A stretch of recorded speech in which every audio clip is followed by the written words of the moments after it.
નમસ્કાર સાથીઓ, જય કિસાન।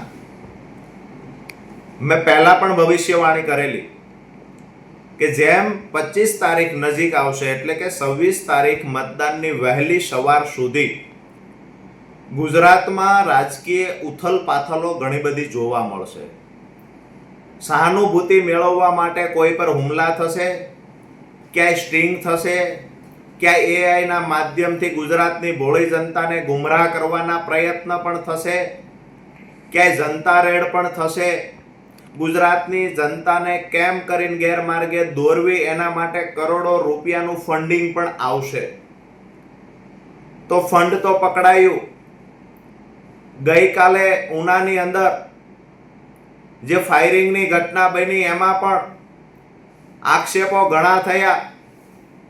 ખરેખર અંતે ખબર પડી કે એમના જ લોકો દ્વારા આખે આખું કાવતરું કરવામાં આવેલું હતું।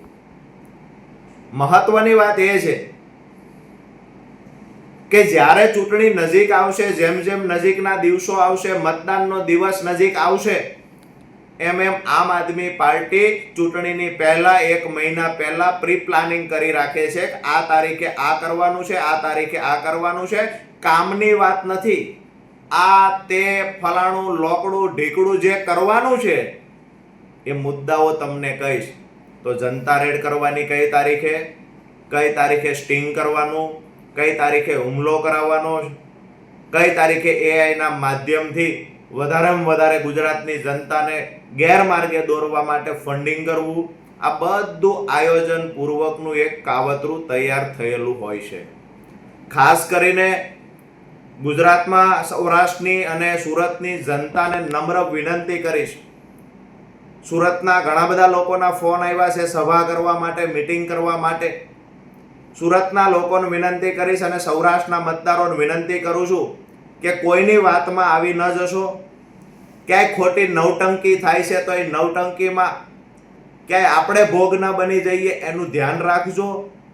હું ખૂબ નજીકથી આમ આદમી પાર્ટીને ઓળખું છું। કોંગ્રેસની વાત કરીએ તો પણ કોંગ્રેસ તરફ પણ આપણો મત ન બગડે એનું ધ્યાન રાખજો। કોંગ્રેસ દૂર દૂર સુધી દેખાતી નથી। આમ આદમી પાર્ટીનું શાસન પણ જ્યાં હતું ત્યાં દિલ્હીમાંથી ફેંકાઈ ગયા છે। આજે હું જ્યારે બોલું છું ત્યારે ઘણા બધા લોકોને એવું થતું હશે, આપના નેતાઓ પણ આક્ષેપ કરે છે કે રાજુ કરપડા ભારતીય જનતા પાર્ટી સાથે જોડાયા પછી બોલે છે। આ બધી બાબતો મેં નજીકથી જોઈ છે અને ગુજરાતની જનતાને વાસ્તવિકતા સત્ય બતાવવું એ એક નાગરિક તરીકે મારી નૈતિક જવાબદારી બને છે અને હું આ જવાબદારી નિભાવી રહ્યો છું। મુદ્દાની વાત એ છે કે 26 તારીખ એટલે કે આજે 24 તારીખ થઈ છે। 26 તારીખ વહેલી સવાર સુધી હજુ સુરતમાં ઘણા બધા ઘટનાક્રમો ઘટશે, સૌરાષ્ટ્રમાં ઘણા ઘટનાક્રમો ઘટશે।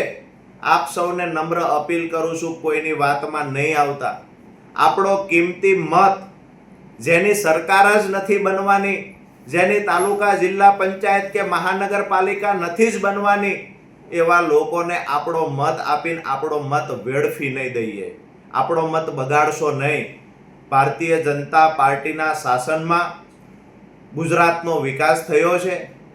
અમારા વિસ્તારની વાત કરીએ તો ઘણા બધા આક્ષેપો થતા હોય છે, બરાબર છે, પણ આ વિસ્તારમાં સિંચાઈના પાણીનો જસ કોઈને આપી શકાય તો ભારતીય જનતા પાર્ટીને આપી શકાય। હું સુરતની પણ જનતાને નમ્ર અપીલ કરું છું કે અન્ય પાર્ટીમાં ક્યાંય મતદાન કરીને ભૂલ નહીં કરશા। સૌરાષ્ટ્રના લોકોને પણ વિનંતી કરીએ છીએ કે આવી ભૂલ ન કરતા। કરોડો રૂપિયાનું ફંડિંગ થયું છે। ક્યાંય ને ક્યાંય એજન્સીઓ મારફતે આમ આદમી પાર્ટી અને અન્ય પાર્ટી પોતાનો રાજકીય લાભ ખાટવાના પ્રયત્ન કરે છે, એવા લોકોને ઓળખી જજો। આપ સૌનો ખૂબ ખૂબ આભાર।